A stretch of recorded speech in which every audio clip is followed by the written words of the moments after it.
반갑습니다.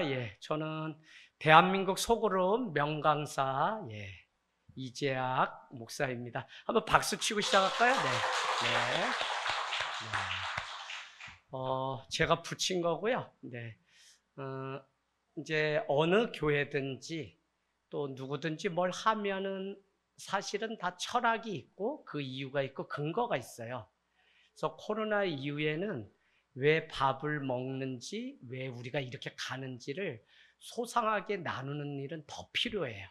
가령 우리만 해도 옛날에는 교회에서 이렇게 하자 그러니까 했는데 지금은 저거 꼭 해야 되나? 뭐 이런 마음들이 우리 안에 있는 것처럼 목회가 그런 것 같아요. 이렇게 천천히 잘 설명하고 이해하고 공감할 때 거기에서 좋은 에너지가 이렇게 나오는 것 같아요. 그래서 하늘땅교회는 부족해요. 그런데도 늘 뭐 이렇게 5주가 있는 주에는 다 모여서 교회에 대한 뭐 아무 질문이라도 놓고 같이 또 제가 답변하고 또 뭐 이런 교회 철학 이런 거 들었는데 이게 무슨 의미인지 더 자세히 얘기해 주세요 하고 우리가 수박 먹고 앉아서 두런두런 하던 게 있었는데 코로나가 생기면서 이런 일을 하지 못하게 됐어요. 그래서 오늘은 뭐 리더들만 이렇게 워크숍 하려고 하다가 그러지 말고 내년도에 우리가 준비하면서 그냥 누구라도 특별히 내년도에는 청소년 교회가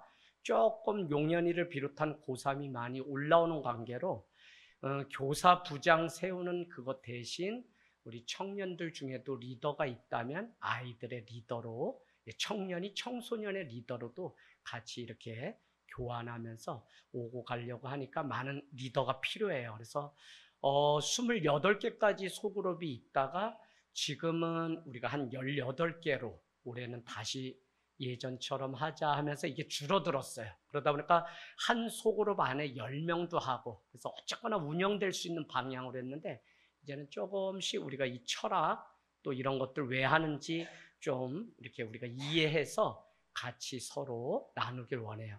그 다음에 소그룹 리더에 대해서는 무슨 제자 훈련을 5년 마치면 뭐 하고 이런 거는 이제 옛날 얘기고 지금은 하늘땅교회가 익히 여러분도 아시다시피 오신 지 뭐 1년 되시고 이러면은 잘 나눌 수 있고 공감하고 경청하고 나눌 수 있고 하는 분들이 소그룹 리더가 돼서 가르치는 자가 아니라 나누고 또 설명해주고 하는 데 은사가 있으면 소그룹 리더로 이렇게 세우려고 합니다. 그래서 뭐 막 내가 뭐 과정 마쳤으니까 뭐 리더다 이게 아니라 잘 들어주고 배우려고 하는 마음만 있으면 그렇게 해서 우리가 올해 이렇게 하고 뭐 집사님들도 좀 세우고 또 이렇게 권사님도 세우게 되면 세우려고 다 기도하고 준비하고 있거든요.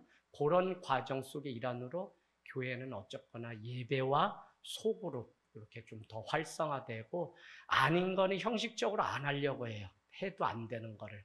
그래서 더 규모 있게 예배와 들었던 말씀을 오후에 나누는 소그룹. 그래서 이게 생명이었던 게 우리 뭐 이명수 권찰 여기 계시지만 천안으로 멀리 가셨어도 끊어지지 않게 계속 이렇게 저렇게 서로 나누고 할 수 있고 또 뭐 동탄에 사시는 또 화성에 사시는 이런 분들 다 우리가 소그룹 훈련이 되어서 개척 때부터 그래서 제가 못해도 서로 안부를 묻고 이렇게 알려주고 그러면 제가 또 뭐 과자라도 들고 편지 써서 그 문에 안성에도 갖다 걸어놓고 이렇게 한 과정들이 있었어요. 그래서 여러분 초대 교회가 한 축은 예배를 드렸다면 한 축은 서로 떡을 떼고 나누는 이 소그룹들이 활성화되었어요. 그래서 교회가 이렇게 본질로 돌아가자 하는 것 안에는 소그룹이라는 이름, 스몰 그룹이라고 하는 요걸로 우리가 붙여서 그랬지 어쨌거나 말씀을 떼고 나누고 하는 이 일들이 실제화되었기 때문에 그들이 승리할 수 있었어요. 그래서 우리가 대표적으로 이런 먹고 내 것으로 소화하는 이 과정이 안 됐던 게 마태복음 27장 76절인가에 보면 그제서야 닭이 3번 울 때 기억이 나서 밖에 나가서 통곡했다는 사람이 누구죠? 베드로죠. 기억이 나사라고 해요. 그건 뭐냐면 너가 닭이 3번 울기 전에 나를 부인하리라 하는 그 말씀이 부인 다 하고 나서 그제서야 기억이 났다는 거야. 이미 믿음 없음이 다 드러난 다음에. 그러면 오늘날 우리의 삶이 어쩌면 열심히 싸우고 가서 승리해야 되는 건 아는데 준비 없이 나가서 막 이렇게 하지만 다 무너져서 우리가 늘 모이는데 그 대표적인 이유가 말씀이 우리 안에 없기 때문에. 그래서 하늘땅교회는 교육학적으로도 오후에 또 한 번의 오후 예배를 드리는 그 말씀, 그러면 오전에도 드린 메인은 다 없어지고 오후에 들었던 몇몇 사람이 남아서 드렸던 그거를 지향하는 전통적인 예배 방식이 아니라 초대교회가 카타콤에 모여서 그냥 말씀 듣고 떡을 떼고 하는 이런 소그룹 모임을 일찍이 개척 때부터. 근데 이럴 수 있었던 게 제가 박사과정 중에 PhD 할 때 웨스터민스터 신학대학원 대학교라고 제가 강의도 하고 했는데 거기 안에 일찍이 오늘날 많은 신학과 중에 소그룹 학과라는 게 있어서 저도 몇 과목을 첨강하면서 교회가 이 일들이 더 세분화돼서 삶을 나누는 이 일이 되지 않으면 앞으로는 어렵겠다. 그래서 그나마 소그룹이 있기 때문에 우리가 이 정도 유지한다는 거는 다른 교회 다녀보시고 얘기 들어보면은 그냥 밥도 안 먹고 가는 거고 밥 안 먹는 건 고사하고 3,000원씩 뭐 내고 김밥에다가 이렇게 먹다가 그것도 냄새나서 이제는 그냥 다 하고 해서 오산 내에 있는 교회도 100명 이상 모이는 교회가 20곳이 안 될 정도로 교회들이 어렵고 대형 교회는 이제 거의 없어졌어요. 그러면 뭐가 문제였냐? 그들의 삶에 실제적으로 나누고 함께하는 공동체로서 한 가족애가 있었어야 되는데 이게 없으니까 그냥 예배만 드리고 흩어지고 그러다 보니까 각자의 문제는 각자가 해결해야 되는 이런 방식인데 그것 말고 우리가 말씀으로 권면받고 말씀으로 이렇게 해서 세워지자. 자, 1번 보겠습니다. 1번. 교회론을 이해해야지만 우리가 소그룹을 이해할 수 있어요. 저는 1시간 안에 마칠 건데 자, 교회론을 이해해야 되는데 교회는 제가 쓴 우리는 날마다 교회가 무엇인지 묻는다의 새 챕터가 뭐냐면 교회는 부르심의 공동체로서 어떻게 예배를 드려야 되는가의 문제가 첫 번째 부르심의 이유다. 그래서 교회는 죽었다 깨어나도 예배가 부르심의 공동체로서 예배가 돼야 돼, 말씀이. 두 번째는 그 교회는 세움의 공동체로서 세움의 공동체 안에는 뭐가 있냐면 신앙의 교제와 교육이라는 게 있는데 교육은 우리 교회로 말하면 세교 사랑 나눔 제자훈련 쭉 교육이 있고 그 신앙의 교제는 뭐가 있냐면 바로 소그룹 모임이 하늘땅교회 주축이 되는. 그러면 목사님 소그룹 이거 해도 되고 안 해도 되지 않아요? 라고 하는데 성도가 한 신자가 와서 예배를 드리고 한 성도로서 세워지는데 필요한 게 교육이 있고 그래서 교육 받으셔야 돼요, 여러분. 두 번째 뭐가 필요하냐면 신앙의 교제가. 제가 비근한 예지만 우리 교회에 오셨다가 강도사님이 돼서 떠나신 한 분의 사연을 말씀드리면 그 교회는 목사님이 직접 세례 준 사람은 이쪽에 앉고 그렇지 않고 다른 데 세례 받은 사람은 이쪽에. 두 번째는 그 교회는 새신자가 오면 성도들끼리 모이면 그게 세상 얘기한다라고 해서 믿지 못하겠다 해서 교회에서 모이는 이 모임에는 절대 밖에서 소그룹이든지 차 마시든지 이 모임을 하면 제명을 당하는데 어쨌거나 새로 오신 분이 너무 은혜를 받고 국수 한 그릇 사줬는데 누가 봤다고 해서 얘기를 해서 이분이 28년 섬기던 교회에서 이렇게 해고돼서 잘리는 아픔을. 그럼 제가 그 교회 나쁘다는 거 얘기하려는 게 아니라 성도가 잘하는데 소그룹이라든지 사랑방 모임이든지 목장 모임이든지 셀 모임이든지 어떤 이름으로 하든지 이 나눔의 시간을 통해서 우리는 성도는 믿음이 자라는데 전통교회는 이 나눔이 거의 없어요. 옛날 성경 공부 구조고 자기의 이야기를 주도적으로 하는 그런 구조가 아니라 대부분 듣고 그냥 다시 답달게 하는 형태가 돼요. 근데 이렇게 가지고는 그냥 끌려가는 거기 때문에 거기 안에 생명력이 없어요. 그래서 정말 좋은 소그룹, 좋은 리더는 자꾸 끌어내서 서로 얘기할 수 있도록 또 좋은 소그룹의 원이 필요해요. 그 원은 내 상처받은 거, 청춘교회 잘 들으셔야 돼요. 내 상처받은 거 며느리를 19살이 시집 와가지고 내가 80대 가지고 또 며느리한테 고생받는 거 이거 말씀과 상관없이 막 내 사연만 얘기하다가 속으로 원래 취지는 온데간데 없고 넋두리 하는 시간이 되면 이것도 한두 번은 할 수 있지만 생명력을 잃게 되면 더 이상 소그룹 모임에 다른 지체들이 오지 않아요. 그래서 리더가 이 원칙을 정해서 돌아가면서 한다든지, 이번엔 다현이가 하면 다음에는 이번 문제는 지연이한테 묻는다든지, 이런 이제 융통성, 리더들의 그 교육은 제가 따로 나중에 할 건데, 어쨌거나 그 소그룹 원도 그렇고 소그룹 리더도 서로 나눔의 구조로 가야지, 이게 누구에게만 발언권이 가는 구조가 되면 그건 나눔이 아니라 들어야 되고 곤욕의 시간이 돼요.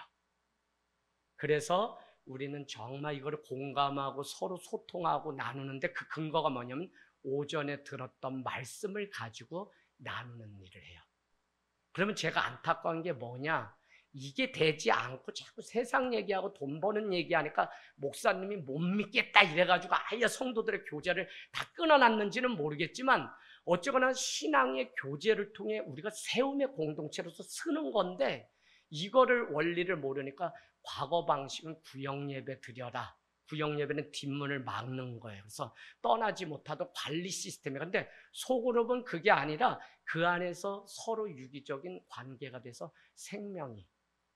유순용 권사님 그래도 하늘땅교회 오셔서 본인이 소그룹 시간에 이 얘기 저 얘기 그래도 많이 해보셨죠? 또 억지로 하는 것처럼 하니까 이게 뭐가 모양새가 안 맞다.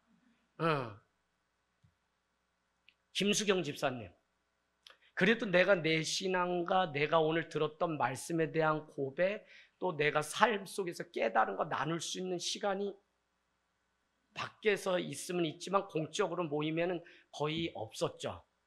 이제 그런 거예요. 그래서 제가 우리 교회가 잘한다를 얘기하려고 하는 게 아니라 초대 교회가 이 예배와 소그룹이라고 하는 두 날개가 있었다는 거예요.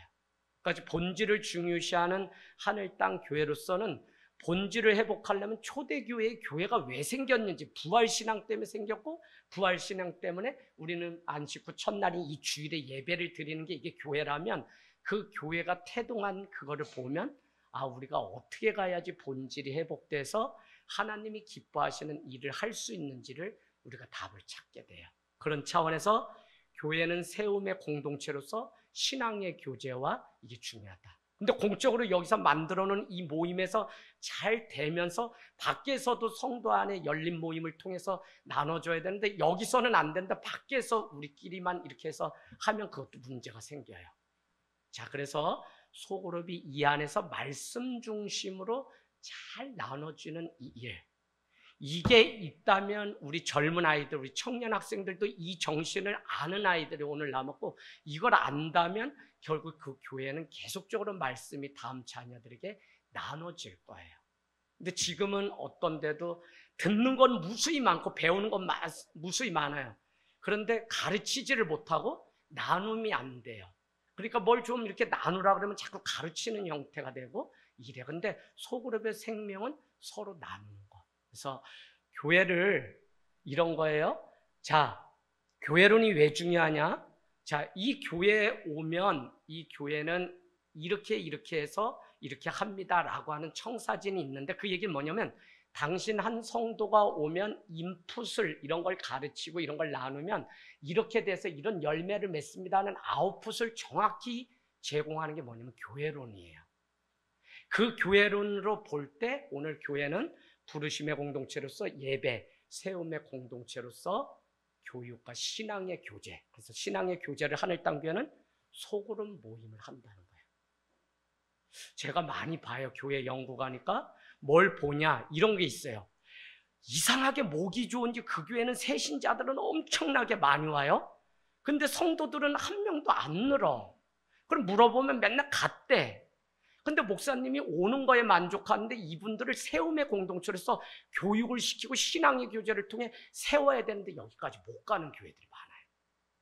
저희도 잘하는 건 아니지만 어쨌거나 그 정신을 가지고 균형 있게 삼박자를 가지고 가려고 하는데, 그중에 신앙의 교제로서 이 소그룹 나눔 모임이 가르치는 게 아니라 나눔이 너무 중요하다. 자, 그러면서 교회에 1번 하는 거예요. 그 프린트물 받으시면 좋겠어요. 자, 세 번째는 뭐냐? 교회는 보냄받은 공동체예요. 그게 뭐죠?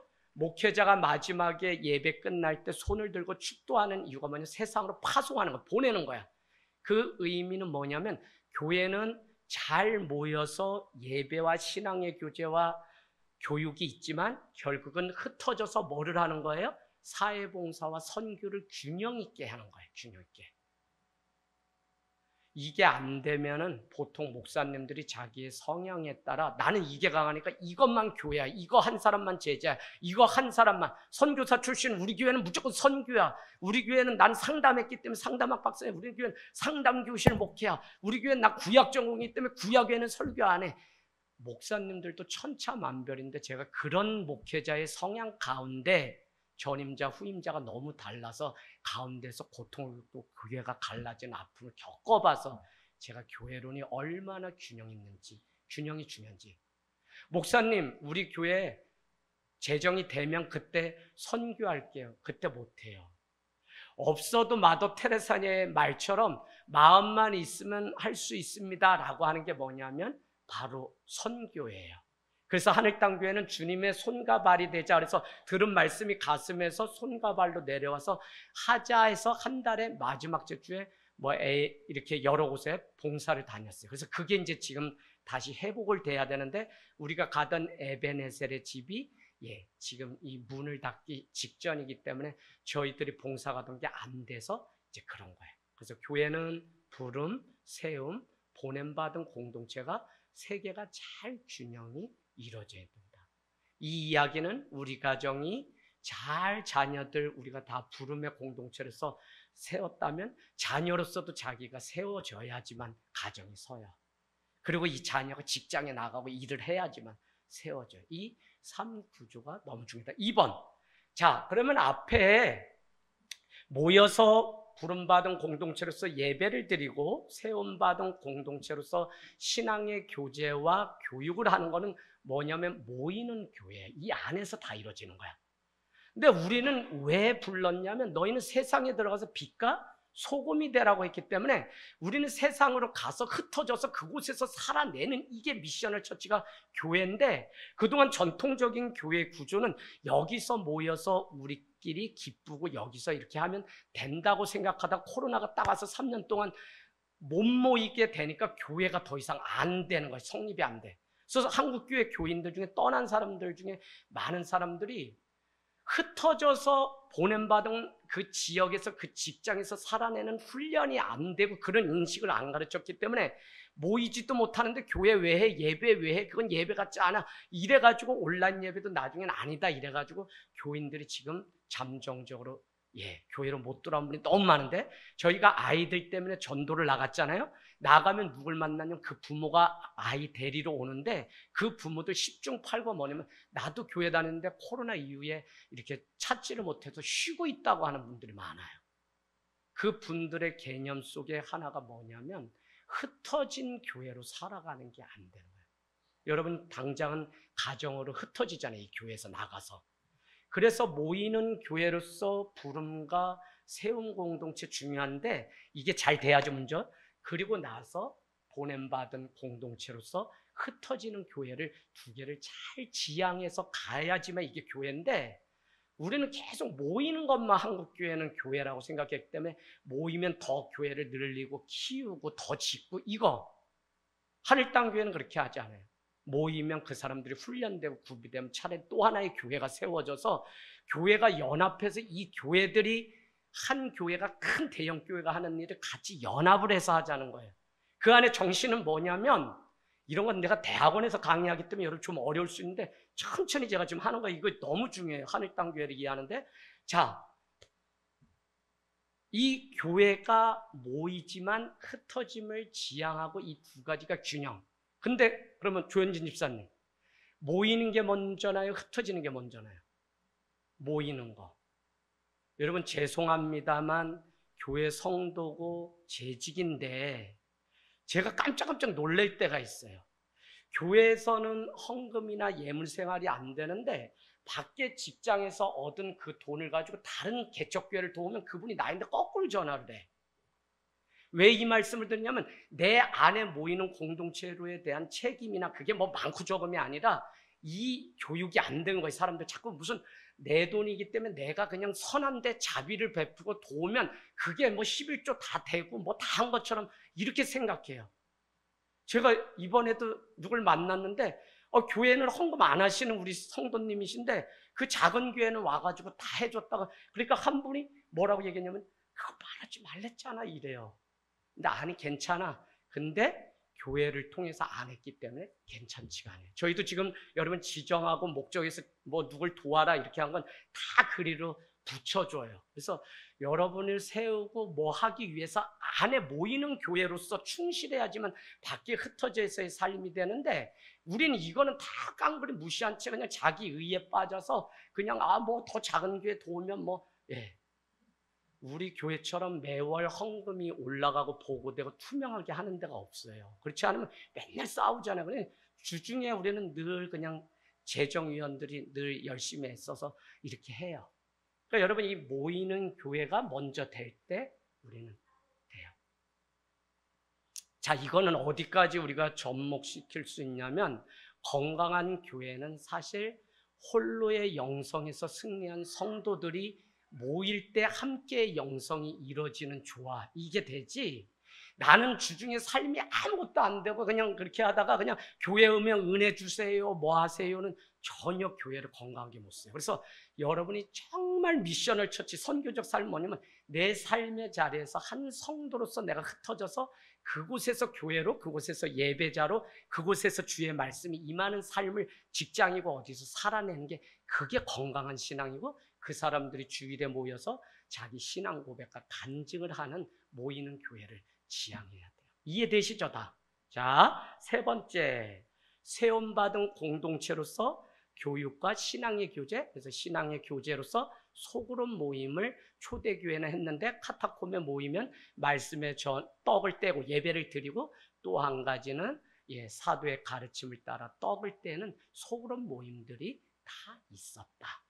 그래서 이 소그룹이라고 하는 한 축과 예배라고 하는 한 축이 회복돼야 된다라고 하는 사실을 말씀드려요. 자, 네 번째, 교회의 가장 뼈대로서 예배와 소그룹 모임을 하늘땅교회, 이미 윌로 클리닉이라고 하는 이런 교회만 해도, 거기에 여러분 어디 있는 게 윌로 클리닉의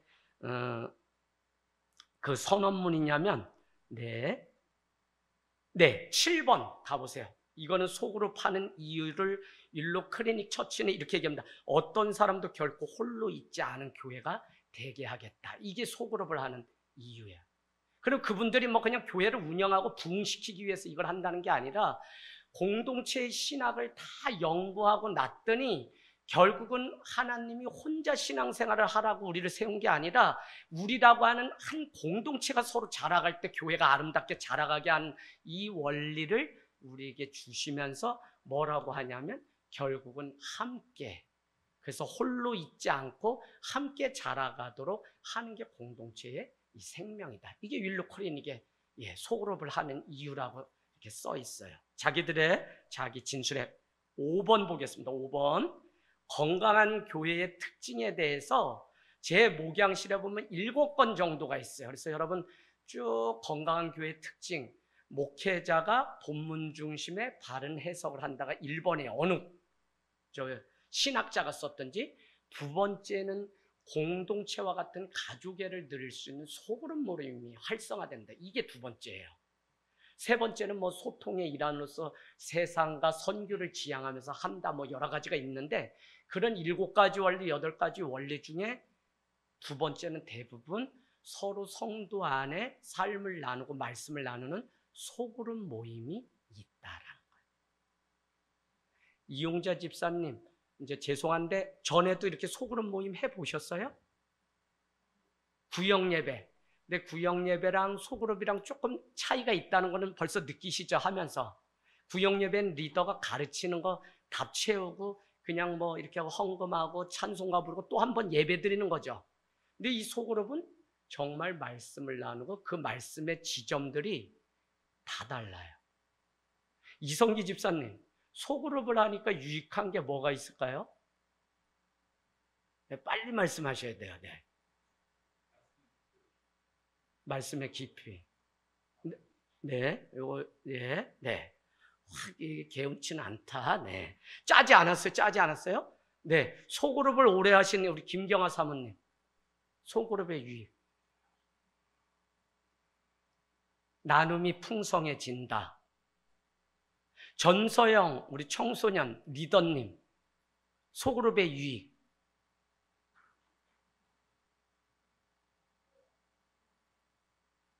네, 저 아이도 저렇게 고백. 한 주를 어떻게 살아가야 되지? 다 모른다. 어쨌거나 소그룹은 같은 말씀을 먹어도 느끼고 받는 은혜의 포인트는 다 달라요. 근데 이게 모여서 서로 나는 여기서 은혜 받았어. 나는 이런 사연 속에 나의 상황 속에 이런 걸 배웠어. 라고 나누면 그 말씀이 더 풍성해지는 효과 하나. 또 하나는 또 한 번의 예배가 아니라 들었던 말씀을 나눔을 통해 이 말씀이 우리의 가슴에 한 번 더 듣고 나누면 또 내가 내 입으로 신앙 고백하는 게 소그룹 시간이니까 어떻게 잘하는 은혜가 그 안에 있어요. 그러니까 이게 말씀이 이 안에 남아요. 리멤버, 기억이라는 단어인데 그제서야 기억이 나서 밖에 나가 심히 통곡하며 울었다라고 하는 그 기억은 다시 멤버, 구성원으로 묶어주는 게 기억이라고 하는 예배의 아주 중요한 요소인데 그 이야기, 함께 신앙을 나누고 함께 말씀을 먹었던 기억하는 방식이 뭐냐면 소그룹을 통해 풍성하게 나눌 때 이게 수요일까지 가고 목요일까지 문득 나요. 무슨 일이 생기면 문득 기억이 나요. 아, 이번 주 그래, 영광을 위해서 내가 참아야지. 이러고 남편과 싸울 일도 참게 돼요. 어쨌거나 립고잉이라고 소가 대세김질을 한다는 게 립고잉인데 그 대세김질을 하는 이 소그룹 나눔을 통해서 말씀이 여기에 더 오래 저장이 되고 기억이 나요. 요 은혜를 아셔야지만 이게 하는 이유가 있어요. 그런데 이게 그냥 내가 뭐 큐티하든 말씀 그냥 하나 하는 정도로 끝나버리면 안 되고요. 또 말씀이 없이 그냥 위로받는 시간으로 그냥 끝나고 뭐 기도 제목 나누는 시간이면 옛날 구역 모임하고 상관없어요. 기준은 항상 말씀의 나눔의 기초에서. 그래서 신앙의 교제가 우리를 세우는 공동체가 돼요. 자, 중요하죠? 자, 그 다음에 6번째 보겠습니다. 공동체. 하늘 땅 교회니까 공동체니까 목사님 공동체가 뭐 없는 말을 만드나요? 아니, 지체라고 하는 거를 이 사회학적 어프로치 용어로 공동체라고 할 뿐이에요. 커뮤니티, 컴 플러스 뮤너스가 합쳐진 말인데 컴은 같이, 뮤너스는 친구가 되다라는 의미예요. 그래서 서로에게 친구가 되는 게 뭐냐면 공동체의 의미예요. 그래서 공동체는 누가 뭐 위에 쓰고 무슨 이게 아니라 저희같이 소그룹을 하려면 적어도 하이라키 구조로 수직적인 구조로 명령하는 이런 시스템이 아니라 그냥 목회자도 지기 성도로서 목회자고 다 내려놓고 서로 수평적으로 은사를 인정하고 서로 하나 되어서 하나님의 나라를 이루어간다는 이 기본 평신도 신학이 우리 안에 있어야지만 이 소그룹이 활성화되지. 기존 마인드인데 그냥 구조는 소그룹으로 해놨다. 절대 안 돼요. 하다가 말게 돼요.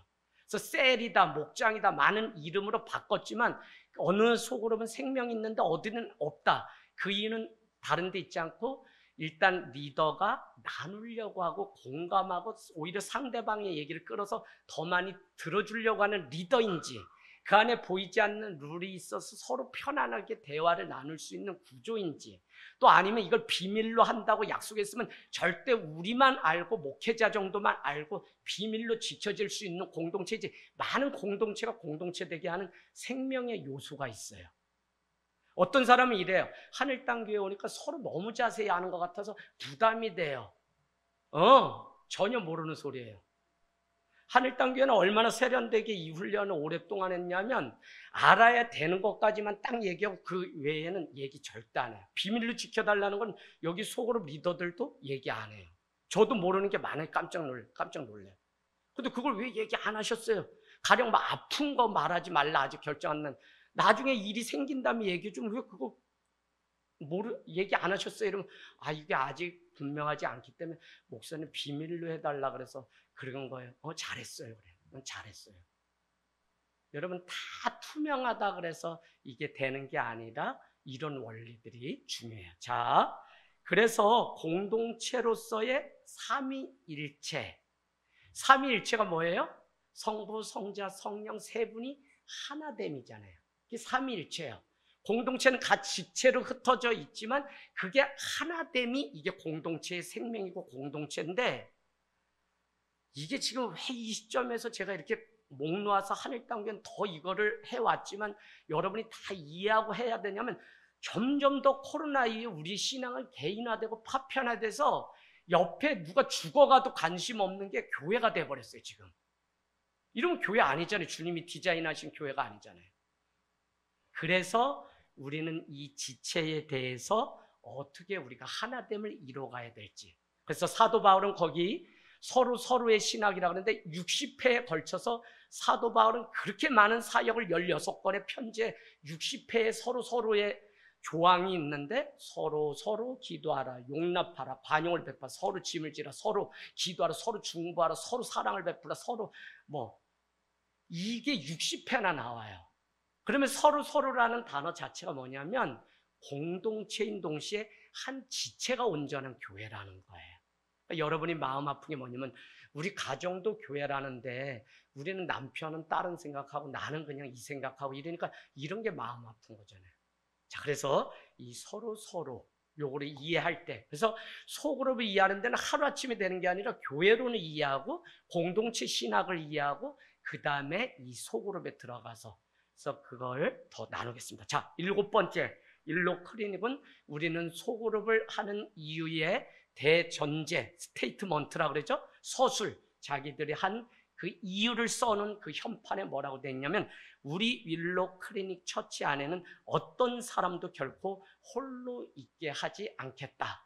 그렇기 때문에 서로 소그룹이 돼서 서로 지체의 안부를 묻고 함께 하겠다라고 하는 분명한 선언이 있기 때문에 거기는 7,200개인가의 소그룹이 움직이고 있어요. 예, 18,000명 정도 모이는데, 그 큰 교회가 돌아가는 작은 교회 정신을 어떻게 그래도 구현하면서 돌아가고 그래도 아직도 있냐면, 그 교회가 소그룹 모임을 통해서. 여러분, 리더가 어떻게 했냐에 따라서 목회자인 저는 수월하게 목회도 할 수 있어요. 소그룹 리더. 제가 늘 생명같이 보고 수첩에 깨알같이 적고 기도 제목 적는 게 뭐냐면, 여러분이 자세히 적고 자세히 나눔을 적어놓으면 저는 더 자세히 적는데, 그게 뭐냐, 누구 언제 수술이 있다, 누구 뭐 병원 간다, 누구 뭐 보러 간대요, 이런 거를 저는 다 거기다가 써놓고서 여러분에게 안부를 묻고 외갓집 잘 갔다 왔냐, 애들 소그룹지에도 다 그렇게 물으면서 목회를 해요. 이게 평신도 신학의 소그룹 리더들이 같이 교회를 세워가는 아주 중요한 요소예요. 그래서 하늘땅교회는 사실 지금까지 리더를 세우고 회심한 한 사람이 리더의 역할을 하도록 기다리면서 여기까지 오고, 앞으로 그러면 교회를 막 확 키운다 이게 아니라 교회는 부흥하고 세워지면 더 교회가 교회 세우는 일을 계속 하려고 하는 거지, 그런 건 아닌데, 어쨌거나 교회의 생명은 리더들이 중요해요. 소그룹 리더. 그래서 교회는, 하늘땅교회는 홈페이지 보면 슬로우, 천천히 가겠다, 심플, 단순한 구조로 살겠다, 그 다음에 뭐죠? 스몰, 작은 교회 지향하겠다, 밭, 스트롱 처치, 그러나 강한 교회, 다른 말로 영향력으로 남는 교회. 그래서 우리 이기철, 이양숙 집사님 가정이 어머니가 같이 섬기던 교회에서 이렇게 떠나오면서 섬기다가, 여러분께 이젠 말씀드리는데, 목사님 내려드리고 여기 왔다가 다시 막 밥 먹는 동 마는 동 어머니 92세 되시는데 모시러 그 교회, 자기가 떠나온 그 교회로 가면 어머니가 오래된 교회에서 교회를 지킨다고 거길 걸어 내려오시는데, 문제는 몇 차례 계단에 잡아주는 사람이 없어서 넘어지고 쓰러질 거를 보면서 아들이신 우리 집사님이 고민을 몇 년 동안 하다가 저를 찾아왔어요. 그래서 몇 달 전에 제가 언젠가는 교인들한테 하늘땅교회가 뭐 사람 하나 더 늘리자고 그런 것보다 가정을 세우는 걸 목표로 하는데, 집사님 가세요. 부모님 잘해서 몇 년이고, 권사님은 평생 내가 섬긴 교회 떠날 수 없다고, 혼자 문제가 있건 없건 그 교회를 섬겼다면 그 나름대로 훌륭하고 그 이야기가 끊어지지 않도록 가서 섬기세요. 목사님 그래도 정말 되나? 아니, 돼요.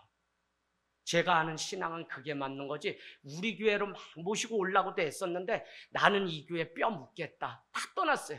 그런데도 그 교회 있다면 그걸 귀하게 인정하고 섬기시고, 그래서 지금도 말씀 유튜브로 듣고 다 공급받으시고 교회와 호흡하시고 계세요. 제가 이 말씀을 드리는 이유는 무엇이냐면 홀로 교회에 존재하지 않도록 하는 게 이게 속으로. 그래서 많은 사람들이 이런다니까요. 우리 다음 세대 아이들이 이런 걸 자꾸 점점 모르면 교회는 사실 없어지는 거예요. 제가 여기 있는 한 녀석이 이렇게 얘기했다 그래요.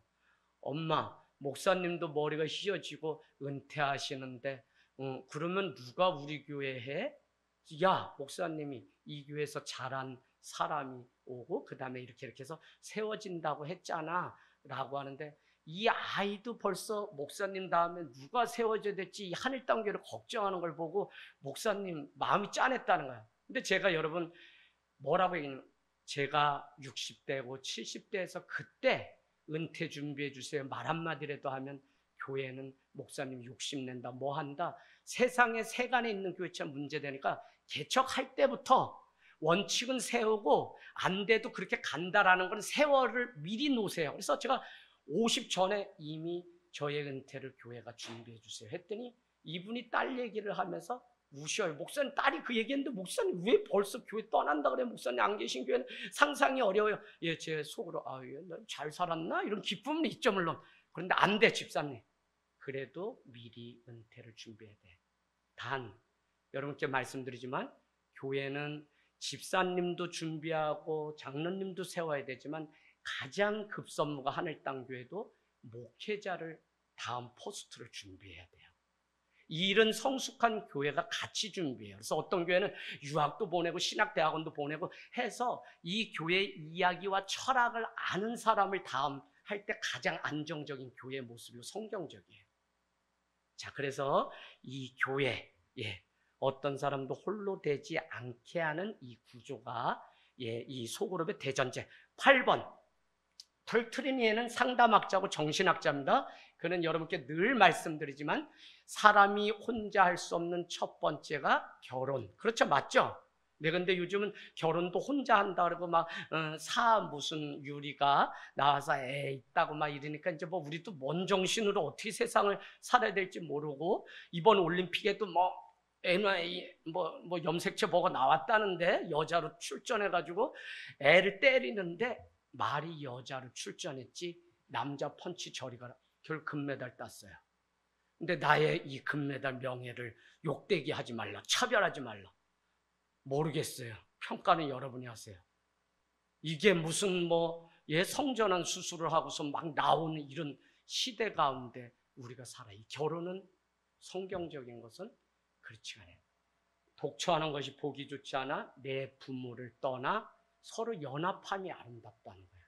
그래서 정신적, 물질적, 건강적으로 다 부모에게 떠나야 되는데 부모가 자식을 못 떠나게 하니까 오늘날 가정의 이 젊음.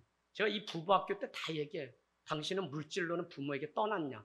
떠나야지만 온전히 하나가 된다는데 안 돼요. 오늘날 대부분 막 어려운 겪는 게 각자 전문 직업이 되니까 자기가 버는 건 자기가, 돈이 하나가 되질 않았어요. 연합이 안 됐어요. 그러다 보니까 쉽게. 그래서 여러분 이런 것까지 생각하셔야 돼요. 자, 그리스도인이 되는 게 혼자 할 수 없는 거예요. 그리스도인이 된다는 거는 뭐라고요? 교회라고 하는 공동체, 연합, 지체를 통해. 그럼 소그룹은 어떤 위치냐? 그 그리스도인이 되도록 서로 격려하고 세워주고 그 아픔을 듣고 같이 세워주는 그 일. 이게 교회의 생명이에요, 이게. 근데 그냥 예배만 드리고 문제는 내 혼자 고스란히 끌어안고 사는 거면 그게 안 되죠. 최현진 집사님, 나는 내가 교제하는 이 소그룹이 있다. 있어요? 있고. 신앙적인 얘기하는 거예요. 저기 라면 사 먹으러 가는 그 모임 말고 있어. 만족도가 있다. 나는 이 소그룹에서 문제 해결이 이루어지고 같이 기도해주는 진짜 나의 지체라는 의식이 있다. 있어요? 복된 거예요. 나는 이런 소그룹들이 하늘땅교회 누룩같이 퍼져서 이 소그룹이 결국은 어디를 지향했냐면 이 소그룹 안에서 선교까지 다 이루어져야 돼요. 그래서 여러분이 직장에서 몇 명 모이고 막 이래서 우리 이성희 집사님도 큐티 모임 아침에 하고 막 이런 것들이 하나의 소그룹이 그 안에서 또 신앙적인 모임들이 나눠지면 그게 교회라고요. 이게 제가 이번에 다녀와서 발표했던 마이크로 처치의 핵심이에요. 건물 안에 모인 게 교회가 아니라 두세 사람이 예수를 주로 고백하는 신앙의 공동체. 스타벅스에서 모여서 말씀을 나눠도 이제는 거기가 교회. 근데 여러분, 형식과 모양과 내용과 이거는 다 우리가 균형 있게 가야지 무조건 그게 내가 걸어다니는 교회니까 여기가 내가 교회야 이런 분들이 실제 모이는 교회로는 안 나가요. 관계를 안 해요. 그러니까 이게 문제예요. 그래서 여러분, 신학이나 신앙은 균형이 있어야 돼요. 그리고 저는 여러분이 목사님 왜 두 날개가 잘못이에요? 목사님 우리 하늘땅교회는 왜 제자훈련해요?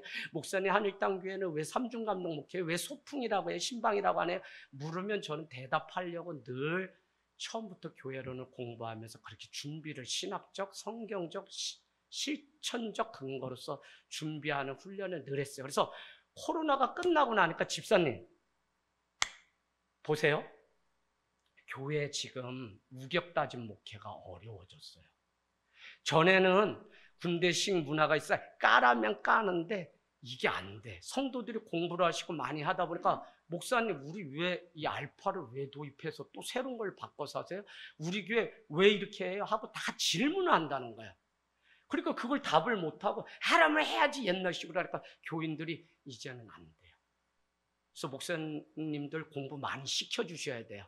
그래야지 여러분은 시원하게 할 수 있어요. 그래서 제가 대학원에 가면 첫 번째가 뭐냐?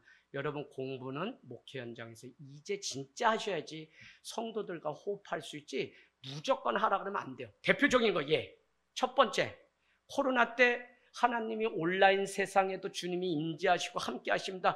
유튜브 앞으로 다 모이세요라고 했는데 코로나가 끝나면서 목사님들이 뭐라고 하냐면 막 여기다 악담하고 저주하는데 뭐라고 하면 교회가 다 모여야지 교회지 왜 안 와? 하고 막 이렇게 하면서 유튜브고 뭐고 밴드가 다 끊어버렸어요. 그랬더니 성도가 뭐라고 하냐면 목사님 전에는 된다 그러더니 이번엔 왜 예배가 아니라고 하세요? 목사님의 예배 신학이 뭐예요? 이거에 마탱이 가신 목사님이 주변에 너무 많아요. 똑똑해요. 유난나 청년. 이런 거 질문할 수 있죠? 질문한다니까. 순수해서 우리 이제 질문해요. 자, 넘어가겠습니다. 9번째, 피터 하디스는 그리스도인이 된다는 것은 온전한 관계를 맺고 사는 건데 이 관계를 스몰 그룹 안에서 이 소그룹 안에서 먼저 우리가 훈련되고 이 받은 말씀, 씹은 말씀, 받은 은혜를 가지고 세상에 가야 이게 영향력이 있고 뭐가 했는데 우리도 재차 씹거나 소화하지 않고 나가서 말씀을 전하려고 하니까 전할 말씀이 없어요. 그래서 여러분 소그룹을 여러분 더 가까이 그래서 소그룹의 리더가 되는 것은 얼마나 큰 영광인지 이제 여러분들이 계속 누릴 거예요. 그래서 여러분의 소그룹 리더가 되셔서 거기 안에서 또 새끼를 나누고 해서 또 하나의 교회가 세워지는 이 일. 여러분 베델교회 있죠? 베델교회 누구예요? 송재성 목사님이죠. 송재성 목사님이 내 가정 16명 정도를 가정교회로 개척하신 거예요. 제가 안심이 되기 때문에 가세요 했어요. 왜? 처형내 가정을 돌봤어요. 그 여동생네 가정을 이미 환자들 돌봤어요. 자기 가정이 있어요. 말기암 어머니와 그 주변의 딸들 가정이 있어요. 네 가정이 모이니까 조카들까지 16명. 그러면 목사님이 일본에서 선교사로 돌아서 7년 동안 하늘땅교회를 섬기면서 늘 그 가정들을 돌보는데 병이 지고 이렇게 저렇게 해서 교회를 못 나가기 시작하면서 그 목사님이 주일로 오면 가서 예배를 드리고 사모님도 못 오시고 하니까 예배를 계속 드렸어요. 다. 그랬다가 목사님 제가 베델교회라는 이름으로 한 가정 안에 모여서 가정교회로 시작해야 좋겠어요. 목사님 몇 명인데요? 16명입니다. 유리까지. 그러면 충분하겠네요. 목사님 시작하시죠. 그 작은 교회 하나가 20그룹이 얼마나 힘이 있는지 일가 친척이라도 여러분 못 가면 못 가잖아요. 근데 딱 모여서 한 교회가 되었어요. 그래서 그리스도인이 된다는 것이 너무 중요한데 그건 온전한 관계를 맺고 살아가는. 그래서 예수 믿으면 자꾸 깨졌던 관계들이 회복되고 돼요. 우리가 신앙을 정말 총체적으로 큰 틀에서 봐야지 말씀 많이 보고 기도 많이 하면 이게 신앙이다 믿음이다 너무 일차적인 생각만 가지고 있기 때문에 우리가 세상과 자꾸 담을 쌓게 돼요. 저는 여러분께 계속 인문학적인 어프로치로 믿음이 뭐다, 신앙이 뭐다 이렇게 저렇게 설명했는데 대표적으로 자기 부인은 자기에게만 관대해지려고 하는 마음을 끊어버리는 거다, 이런 정의하는 분이 없어요. 제가 잘했다가 아니라 하나님께 계속 이게 우리의 언어로 우리의 진리를 설명하려니까 세상과 교통이 안 되는데 이 언어를 어떻게 그들의 언어로 바꿔야 되는지 여기에 계속 관심이 가지고 뭐 시를 전공하고 이러면서 언어에 관심이 있다 보니까 계속 구원은 뭐다, 믿음은 뭐다, 다시 재정의를 그들의 언어로 내게 돼요. 자, 10번. 종교란 무엇이냐? 종교란 온전한 하나됨. 다시 리전, 묶다. 온전한 것으로 갈라졌던 것을 하나로 묶는 게 종교예요. 마루중에 가르칠 교가 아니라 이 나눔, 교제할 때 교자가 종교의 의미가 회복돼야 돼요. 자꾸 우리는 교회 하면 이렇게 모임, 회합, 무슨 회의를 위해서 모이는 회자로 쓰는데 그게 아니라 계속 나누고 교제한다고 할 때 이 교제, 이게 교회의 엄밀한 의미예요. 그래서 뭐냐면 교회는 뭘 가르치고 뭐 복음 있죠. 복음은 여러분 기쁜 소식 유앙겔리온인데 이걸 뭘 가르쳐요. 좋은 소식 소문이 들면 그냥 기뻐야지 이게 복음이지. 근데 우린 자꾸 복음 말씀하면서 어떻게 했는지 가르쳐 넣으려고만 하니까 이게 그냥 도그마틱 돼버려요. 그래서 원어의 의미를 우리가 잘 알아야 되는데 그중에 종교의 의미는 온전하게 하나로 묶다. 갈라졌던 정신 뭐가 다 하나로 묶어져서 통전적인 존재로, 통전적인 존재 옆에 여러분 이렇게 써놓으세요. 전체를 보는 눈으로 바뀌어야 돼요. 종교는 나 외에도 다른 사람도 보고 전체를 볼 수 있는 눈을 주는 게 종교. 그중에 우리가 믿는 신앙이라는 건 더 그런 거죠. 예수님의 마음으로 우리가 보는 거니까. 근데 왜 이게 신앙생활을 하면 더 좁아져서 전체가 아니라 요거만 보고 자꾸 판단하고 정지하고 이러냐고. 이게 문제라고요. 그래서 여러분 이 종교의 참 의미는 하나됨을 만들어가는 거. 그러면 속으로는 뭐냐?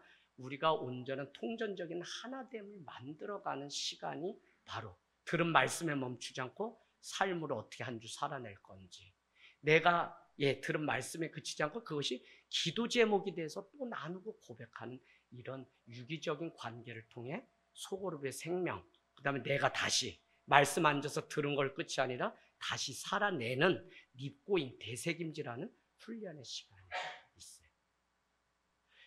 이성기 집사님 이제 남성으로서 대표 주자시니까 소그룹 하면서 어려운 게 혹시 있을까요? 뭐 내 개인적으로라든지 아니면 뭐 여러 가지.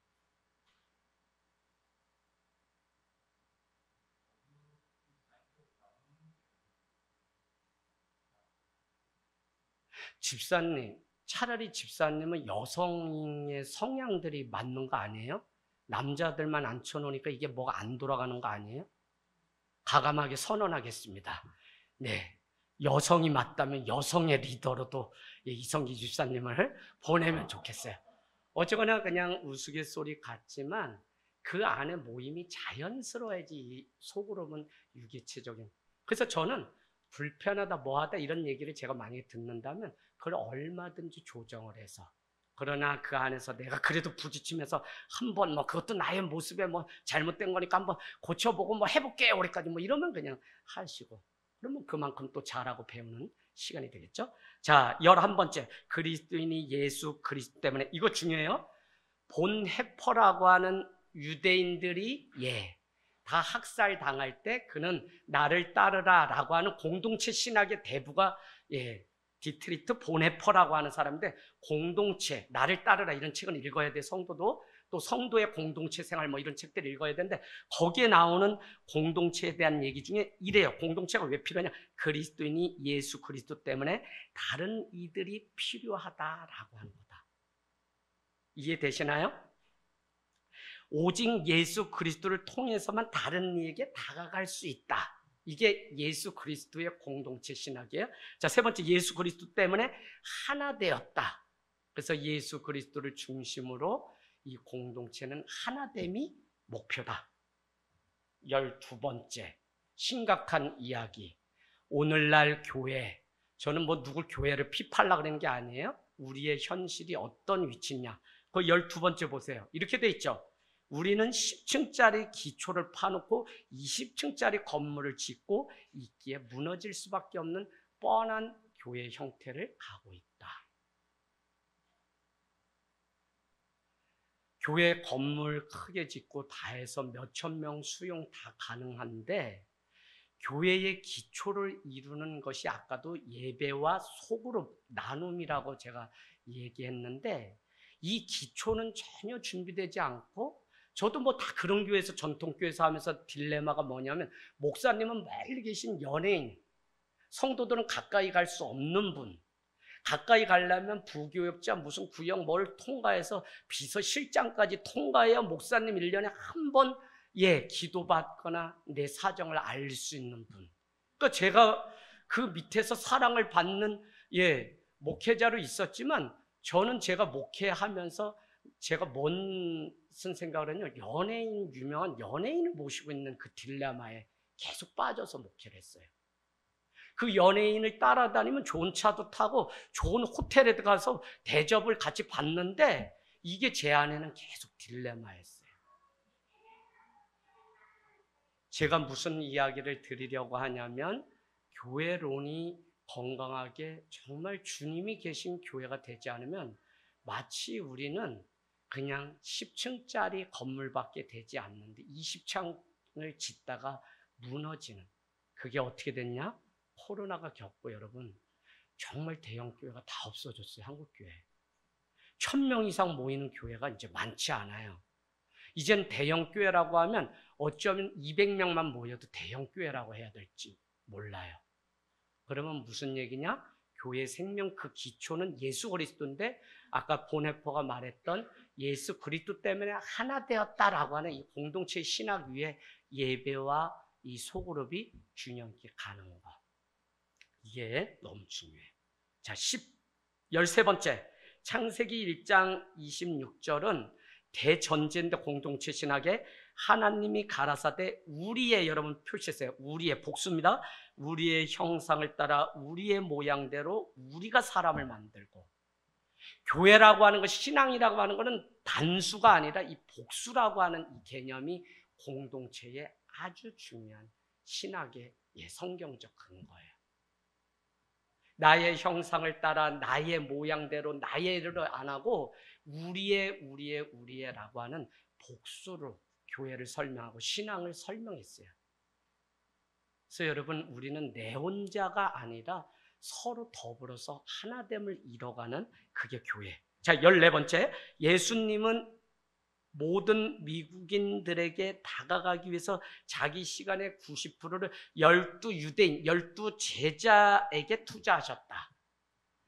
예수님은 한국 사람을 구원하시기 위해서 12명의 유대인에게 투자하셨다. 거기 안에 가로에 뭐라고 하냐면 소수정예의 원리, 소그룹의 원리를 통해 하나님은 세상이 변화되기를, 예수님 한 분이 12제자 70명의 제자가 돌아왔더라. 그 다음에 120명의 제자들이 마가의 다락방에 모여 기도하더라. 그 다음에 뭐죠? 3,000명, 5,000명이 날마다 세례를 받는 제자의 수가 3,000명, 5,000명이 되더라. 결국은 요한복음 3장 16절은 예수 그리스도가 오심으로 인해서 세상을 이처럼 사랑하사 독생자를 주셨으니 이는 저를 믿는 자가 멸망치 않고 다 구원하시려고 하시는 하나님의 계획. 전에는 구약에는 누구만 구원받아요? 렘넌트, 남은 자만, 포르기에서도 믿음 지킨 남. 그러니까 점점 좁아지는 건데 예수 그리스도가 오심으로 예수 그리스도만 믿으면 헬라인, 유대인 상관없이 누구든지 구원을 얻는 예수 그리스도의 구원. 그러니까 예수님 한 분 때문에 12제자, 70명의 제자, 120명의, 결국 120명의 제자가 다시 오실 주님을 기다리다 마가의 다락방에서 성령이 임하면서 사도행전 4장, 5장에 보면 교회라는 단어가 처음 나요. 아나니아 삽비라가 성령 해방죄를 지었을 때 온 교회가 두려워 떨더라. 누구야? 그들이 시체되어서 나가는 모습을 보고 그때 교회라는 단어가 처음 나와요. 자, 그래서 변화, 개혁, 본질 다 예수님은 한 사람, 작은 그룹을 통해서 일어났어요. 베드로, 야고보, 요한을 예수님이 늘 함께 하셨죠. 그거는 당연할 수밖에 없어요. 사역을 다 마치고 저도 뭐 재정부라든지 남아서 더 얘기를 하는 일이 많아요. 왜? 그들이 소수의 정예로서 교회가 어떻게 가야 되는지 또 한 번 얘기해 볼 수 있는 그룹이기 때문에 얘기해 뭐 편애가 아니라. 자, 15번째. 1시간 마칠 거예요. 제자도는 하나됨에 관한 것이다. 우리 요한복음 17장 11절 찾아서 읽을게요. 요한복음 17장 11절. 권사님은 잘 들으시면 돼요. 그냥. 네. 까만 건 글씨고 하얀 건 종이고. 네. 요한복음 17장 11절. 요한복음 17장은 예수님이 이 땅에 두고 가는 교회와 성도를 위한 마지막 기도문이기 때문에 본문 전체가 빨간 글씨로 돼 있어요. 예수님이 직접 기도하셨네요. 17장 11절 같이 읽겠습니다. 시작.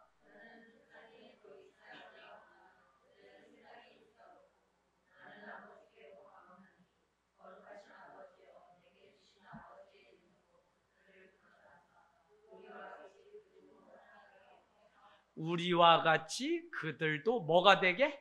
하나가 되게. 제자도의 핵심은 하나됨. 에베소서 4장 18절도 성령이 하나 되게 하신 것을 너희는 힘써 지키라고 에베소서 4장 갈 때 우리 이제 나누게 돼요.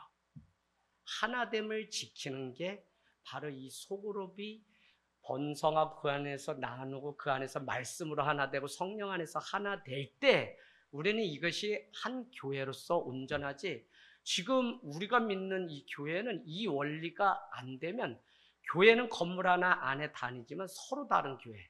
그래서 제가 우리 교회가 의도적으로 작은 교회를 한다라고 할 때 설명을 이렇게 교육으로 안 하면 여러분 아무리 설교 때 해도 다 흘려보내요. 뭐냐? 대형교회 아침 9시 아버지, 엄마, 누나, 딸 다 서요.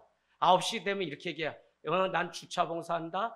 나는 주방 봉사한다. 난 피아노 반주한다. 너 주일학교 예배 드리고 오후 3시에 여기서 만나자. 그렇게 자랐는데 한 교회 다닌다고 생각했는데 이 아이가 중고등학교가 되면서 아버지 엄마가 집사고 권사고 그 교회 장로지 나랑은 상관없는 교회가 돼요. 예은아, 이 말이 이해가 되니? 나는 청년 교회의 예배를 드렸을 뿐이지 전체가 하는 교회에 관심이 없어요. 그래서 여러분 대형화 교회의 문제점 뭐냐면 공동체성이 다 깨져요.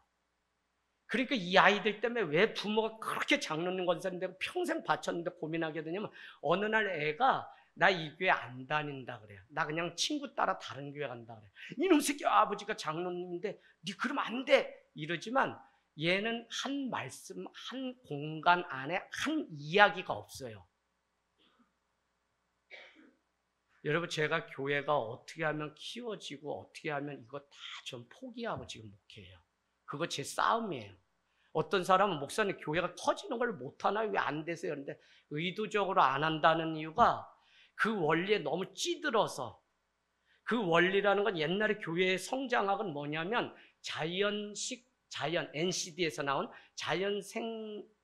자연식 교회 성장론인데 그건 뭐냐면 이 교회의 문제점을 보완하면 된다는. 그래서 목이 어디냐를 보고 이 교회 건물이나 시설이 부족하다면 그걸 늘리고 이런 식으로 문제를 보완하는 방식으로 교회의 부흥 방식을 했어요.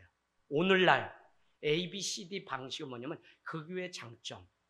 나중에 이제 리더들 워크숍 다 해보면 뭐냐면 우리 교회 장점 1. 목회자 2. 장소 3. 예배 4. 이렇게 해서 해보라고 하면 장점만 쓰라 그러면 생각 못한 게 장점이에요. 여러분 여기가 지금 후미진 곳이고 오산 끝이고 사람들한테 보이지도 않는 이 장소가 뭐가 장점이에요. 근데 장점 쓰라 그러면 이래.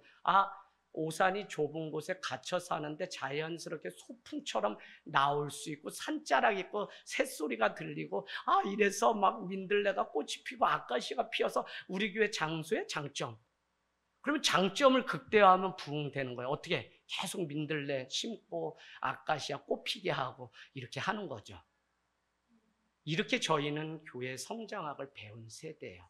그래서 선배들처럼 가는 거. 근데 그렇게 해보고 나니까 코로나가 오니까 이 교회들이 얼마나 힘이 없는지 다 깨지고 무너지는 걸 보면서 교회의 기초가 부실하구나 이걸 알게 된 거예요. 여러분 이거를 이제 아시면은 교회가 왜 이렇게 가려고 하는지 벌써 절반은 이해가 돼요. 그래서 제가 바빠요. 자꾸 이 소리를 하러 전국에 다니냐고. 왜? 교회를 막 의도적으로 뭘 투자하고 막 몇천씩 장소 막 애들 뛰어노는 놀이공간 복지 차원에서 막 다 만들어놨어요, 교회가. 근데 동네 아이들이 하나도 안 와. 안 오는 이유가 이 교회에 오려면 담이 없어야 돼. 담이 너무 높아. 어떻게 와요? 저기 상도 중앙교회가 붕한 이유는 목사님이 끝까지 우겨서 안 됩니다. 교회 안에 이 아이들 500원씩 장에 가는 엄마가 이 놀이터에 맡기고 우리가 종일 봐주는 500원만 받고 동네를 섬기는 이거 교회 안에 있으면 이거 망합니다. 목사님이 계속 공부하신 분이니까 목사님 교회 안에 있어야지 우리 교회인지 알고 사람들이 아닙니다. 이것도 밝히지 마시고 교회 간다고도 밝히지 마시고 일찍이 20년 전에 후임으로 가셨는데 자기가 그걸 굽히지 않고 디아코닉을 봉사를 하는 걸 전공하셨는데 거기서 그렇게 해서 교회에서 떨어진 곳에 사람들이 아이 맡기고 잠깐 어디 자기 자유시간 엄마들이 막 학교에서 뭐 시장이고 막 가는데 미어 터져요. 그런 사이 1년 1000명씩 막 교인이 늘어나요. 늘어났던 걸 강조하려는 게 아니라 얼마나 우리의 패러다임이 변화되고 새롭게 보고 본질 중심으로 우리가 이렇게 가지 않고 사람이 만든 상아탑에 하면 서로 죽는지를 우리가 아셔야 돼요. 그래서 여러분께 말씀드렸죠. 회당이 왜 죽고 예수님의 가정교회가 살았다고 하냐면 회당은 포로기 때부터 그들이 성전이 없으니까 말씀을 나누고 하다 보니까 유대인들이 10명이 모이면 한 회당. 그래서 로마에 어떻게 해요? 10,000개에 가까운 회당이 있었는데 로마에는 당시 2차례의 키프리누스와 안토니우스 역병 2차례가 15년씩 각각 30년이 있었는데 로마 시민의 절반이 다 죽는 때도 기독교는 100배로 늘었다는 거예요. 그러니까 313년에 기독교를 공인해서 그들이 힘을 얻으려고 콘스탄티노가 머리를 쓰면서 기독교가 공인됐는데 그날부터 기독교는 계속 썩기 시작했어요. 이 안락함에 젖어서. 자, 그런데 이 회당의 중심은 누구냐면 사도행전에 보면 갓비어러라고 하는 하나님을 경외하는 자들이라고 하는 그룹이 나와요. 한 번 나와요. 그들은 물주에 돈도 있어요. 사회적 덕망도 있어요. 그들이 이 회당을 유지했는데 회당에서 어느 날 이들이 다 떠나게 돼요. 회당에 들어가려면 자격 기준 문이 높은데 그게 뭐냐면 모세의 할례를 한 사람만 들어올 수 있어요. 그런 정도는 아셔야 돼요. 이들이 문턱이 높아지는 교회를 떠나 바울과 예수의 가정교회는 그게 아니라 너희가 자격을 갖춰야 우리의 멤버가 된다가 아니라 니네가 세상에 가서 빛과 소금이 되라. 거꾸로 힘을 나 중심으로 하라는 권력이라고 제가 말씀드렸죠. 근데 내게 있는 이 힘이 보잘것없지만 여러 가지로 나누는 이거를 뭐라고? 오소리티, 권위라 그래요. 예수님은 권위로 목회하셨지 권력으로 하시지 않았어요. 교회가 권력을 잡기 시작하고 목사님이 뭘 자꾸 가지려고 권력 누리면 그 교회가 벌써 병들어요. 그래서 여러분 권위와 권력은 힘의 에너지가 어느 방향으로 가냐인데 바로 이게 너무 중요해요. 그래서 회당과 가정교회의 극명한 차이는 힘의 방향이 어디로 가냐예요. 가정교회 모여서 뭐 했다는 거예요? 떡을 떼고 날마다 소그룹을 통해서 그 말씀. 그러면 그들이 공식적으로 선교를 하거나 전도를 하면 다 죽는 시대인데 어떻게 사도행전에 놀라운 일이 일어났냐? 이건 성령이 하셨다고 대전제가 깔려 있어요. 당시 죽어요. 그런데 어떻게 100배로 사람이 늘었냐? 그들의 살아가는 삶이 달랐기 때문에. 그들이 뭘 독특한 걸 배웠냐? 아니요. 카타콤에 일주일에 한 번 모여드리는 예배 한 말씀대로 살아가기 위해서 몸부림치는 매력적인 삶이 사람들에게 영향이 됐다는 거예요. 오늘날 교회 모임 너무 많아요. 우리가 어떻게 살아가는지에 대한 거는 관심도 없는 채 매일 모여서 이거 20년 전에 개혁운동 복음주의 하면서 다시 교리 황희상의 곤북수부터 막 나오면서 소율이 대율이 다 거기에 빠져 있어요. 지금 우리 장로교가 망하는 게 거기에 있어요. 삶은 안주에도 없고 말씀대로 살아가면 된다 하지만 삶대로 살지도 않아요. 그러면서 이게 기준이 돼가지고 이게 말씀보다도 앞서요. 절대 그러면 안 돼요. 또 하나 이게 신조를 믿는 거지. 성경에서 나온 거를 우리가 잘못 살아냄으로 인해서 교리가 나쁘다는 게 아니에요. 교리가 율법주의에 빠져버려요. 이거를 모르니까 자꾸 한국교회는 장로교는 지금 위축돼서 죽고 가장 부흥되는 교단이 지금 침례교회예요. 그들은 얼마나 이 초대교회에 대한 그래서 제세례 파까지 침례교회 안에 나올 정도로 그들의 벌써 나가는 이 선교 전략이 달라요. 여러분 역사를 보는 해안이 없으면 내가 가는 이것에 만족하다 다 죽어요. 다 죽어요. 누군가 깨어서 예언자적인 눈으로 교회가 어떻게 가고 세상을 어떻게 바라봐야 되는지 이게 있어야지만 우리가 다음 스텝을 어떻게 밟아서 가야 되는지 알지? 성도들도 여러분 똑똑해야 돼요. 그냥 우리가 뭐 말씀 말고 교회에서 시키는 일, 목사님 시키는 일 이것만 잘하는 게 아니라 여러분이 리더가 돼서 그들을 끌고 갈 수 있으려면 이제는 역사를 알고 어떻게 가야 되는지 예언자적인 눈도 있어야 돼요. 중요해요, 여러분. 오늘날 이게 어느 때보다도 중요해요. 자, 16번째 하나됨. 말씀, 성령, 은혜, 사랑 등 관계적 언어의 교회가 사용하는 언어는 다 관계예요. 그래서 계속적으로 우리가 교회가 건강하다라고 하는 거는 관계를 어떻게 맺고 사느냐의 문제고 그것 때문에 소그룹을 통해서 그냥 형식적인 피상적인 만남이 아니라 말씀과 우리의 삶을 같이 총체적으로 나누는 그 소그룹이 그래서 이게 불편해 우리가 훈련을 안 받으면.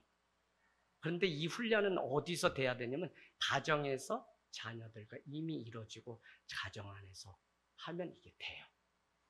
가정은 안 되는데 교회선 잘 된다. 이거는 교회가 하나의 피난처에 불과하게 돼요.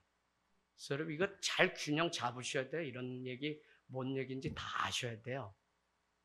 자, 그래서 가정과 교회 생활은 다르지가 않아요. 같아야 돼요. 같아야 돼요. 매일 교회 오는 게 좋은 신앙이 아니라 내 삶의 자리에서 거기에 주님의 교회가 임하고 거기에 그러나 여러분 전제가 또 아까 뭐죠? 모이는 교회로서 건강하게 먼저 세워져야지 채워져야지만 나가서 또 그렇게 살아낼 수 있어요. 그래서 이 두 가지는 뭐가 중요하다의 문제가 아니라 균형의 문제예요. 자, 마지막 17번째. 자, 이제 마칩니다. 소그룹을 통해 결국 말씀을 묵상하고 그 은혜로 살아내는 삶이 초대교회였다. 이 시간에는 우리 옆에 두 분씩 짝져가지고 한 주 오늘 받은 말씀 같이 은혜 나누고요. 속으로 해보는 거예요, 실제. 그리고 마치도록 하겠습니다. 우리 두 분씩 짝지세요. 그리고 나는 오늘 뭔 얘기인지 도통 모르겠다 그러면 내가 또 설명도 해주고 이렇게 해서 말씀 가지고 돌아갈 수 있도록 세 분이 해도 되고요. 창민이랑 두 분씩 해보세요. 네. 지연아, 세롬이 누나 부드러운 사람이야? 해봐. 괜찮아.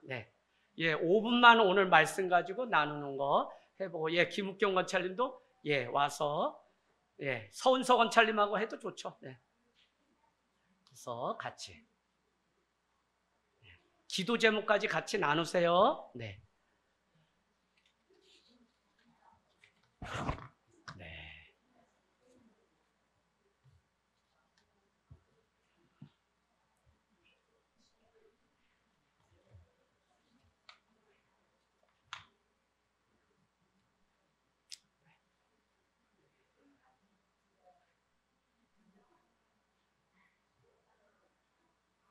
어떤 얘기 나누셔도 좋아요. 그냥 속으로 오늘 세미나 통해서 이래서 나는 이런 거 깨달았다 이런 거 있으면 그런 것도 나누셔도 좋고요.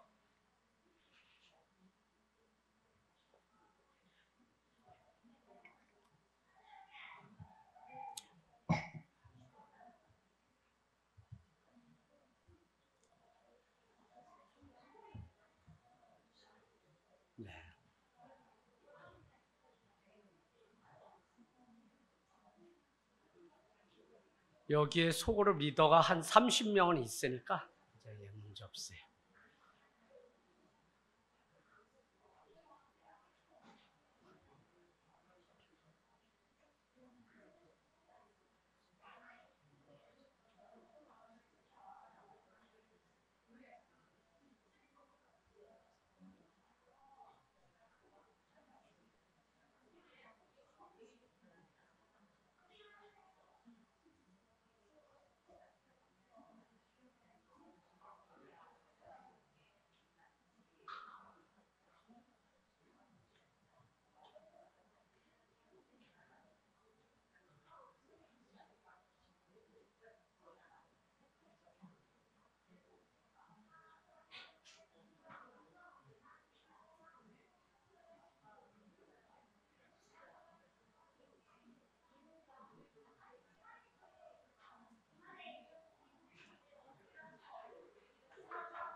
조현주 집사님 소그룹 잘 이루어져요?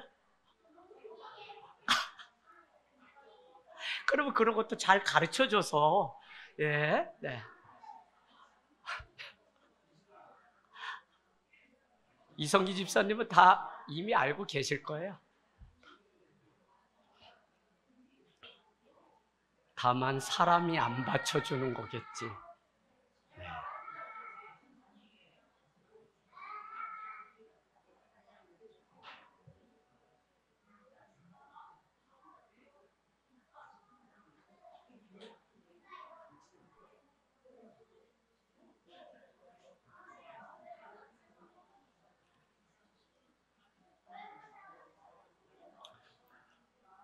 서영아 발표 준비됐니? 발표 준비됐어?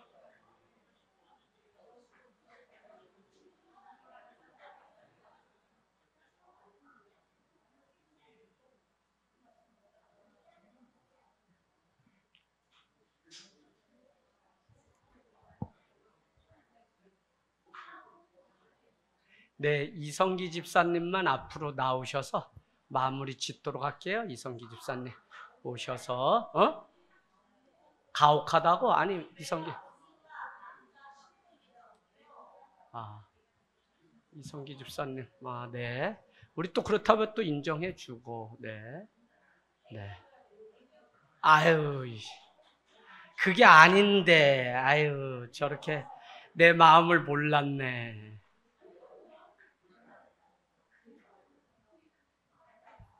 네. 박진아 집사님 앞에 좀 나오실 수 있으시겠어요? 앞에. 예.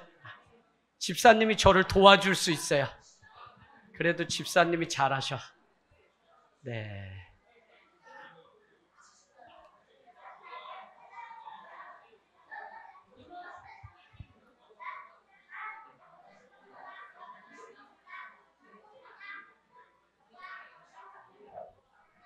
네. 박진아 집사님이 마무리하도록 하겠습니다. 네. 네, 1번 마이크. 네, 여기 잡으시고요. 아니, 집사님 이제 마무리하려고 그래요. 네. 그냥 집사님은 그런 거. 그냥, 소그룹을 내가 하면서 내가 뭐 받는 은혜, 요거 잠깐 나누고 그냥 기도하고 마칠게요. 예, 여기 주목해 주세요. 네. 박진아 집사님이 소그룹 통해서 받은 은혜 나누고 마칠게요. 저는 소그룹을 하면서 같은 이제 목원들의 그 마음을 더 살피게 되고 이제 기도가 지금 어떤 게 더 필요하다라는 거를 더 깨닫는 그런 시간이고 영적으로 서로 이제 교감할 수도 있고 나눌 수 있고 서로를 더 들여다보는 신앙 안에서 서로를 더 들여다보는 그런 시간인 것 같습니다. 네. 네, 박수요. 네. 네, 서영심 집사님. 네. 나오셔서, 네. 원래 앉아서 워크숍을 좀 해야 되는데, 네. 네. 나에게 소그룹 시간 내가 사모하는 이유. 한 번도 안 빠지셨거든요. 네. 저희 소그룹은 다 아시다시피 시끄러울 정도로 재밌잖아요. 그 재밌는 게 한 사람 한 사람이 그날 주일날 주신 말씀을 가지고 그래 우리가 이런 경험이 있지 우리가 이렇게 살았지 이런 에피소드가 있었지 이렇게 이겨냈지 라는 말들을 서로 주고받으니까 그 소그룹이 재미있는 거죠. 그리고 또 이제 그래서 결론은 뭐야 라고 했을 때 타인을 위해서 이렇게 살자가 아니라 목사님 말씀하신 것처럼 최초의 가정교회 우리 가정이 남편과 내가 어떻게 살아야 될지 자녀와 내가 어떻게 더 말씀 가운데 기도로 뚫고 나가야 될지 어떻게 섬겨야 될지 뭐 그런 이야기 하느라고 우리가 웃는 거죠. 도저히 내 남편 못 사랑해 할 때 사랑해라 가서 애교 피워라 뭐 오빠 해라 이런 것들을 실질적으로 우리가 주고받으면서 이제 그러다 보니까 저희 소그룹이 재밌고 신나고 했던 것 같습니다. 네. 네, 감사합니다. 네, 우리 기도하겠습니다. 손석원철 한마디 할 거예요? 손석원철님도 소그룹을 사모하는데. 네. 아니에요? 네, 네. 사랑해 주님 감사합니다. 흩어져서 또 교회로 살아갈 때 그곳에도 신앙의 교제함이 있고 함께할 지체가 있게 도와주시옵소서.